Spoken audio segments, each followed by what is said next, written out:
The year is 2022, and my name is Joseph, though you may not remember it. Much like I have almost forgotten who I was.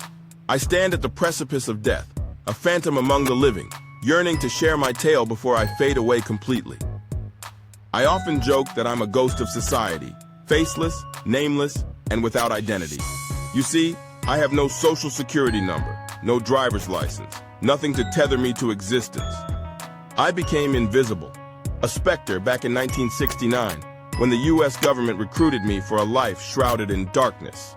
I became what is known as a jackal. I have blood on my hands, the blood of some of your most prominent black leaders and entertainers. I am the man with the bow tie, the mask of civility hiding unspeakable deeds. I am the ghost that does the dirty work your government cannot afford to acknowledge.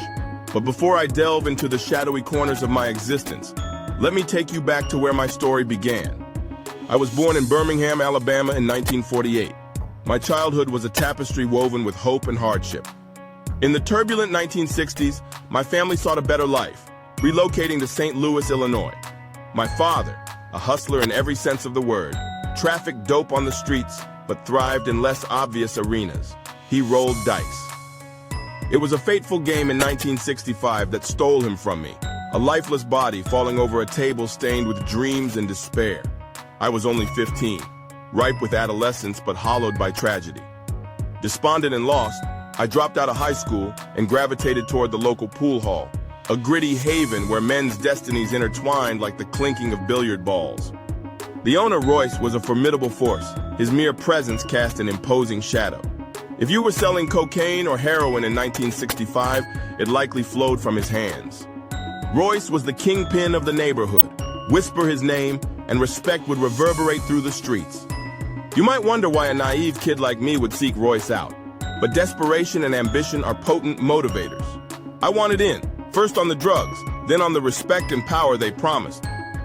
But Royce, with a keen intuition for people, saw a different potential in me. Perhaps it was the fire in my eyes or the unyielding determination etched into my features.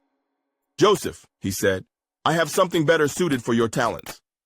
Those words ignited my path into the abyss. Instead of dealing drugs, Royce entrusted me with darker tasks, the enforcer of debts. I was sent into homes collecting money from desperate souls. If they fell short, I learned swiftly that mercy was a luxury I couldn't afford.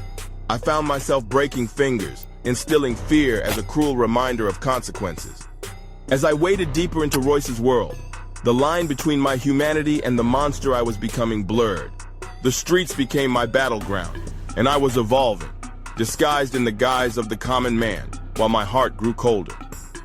With each life extinguished, the ghost of Joseph Smith faded, and the jackal emerged.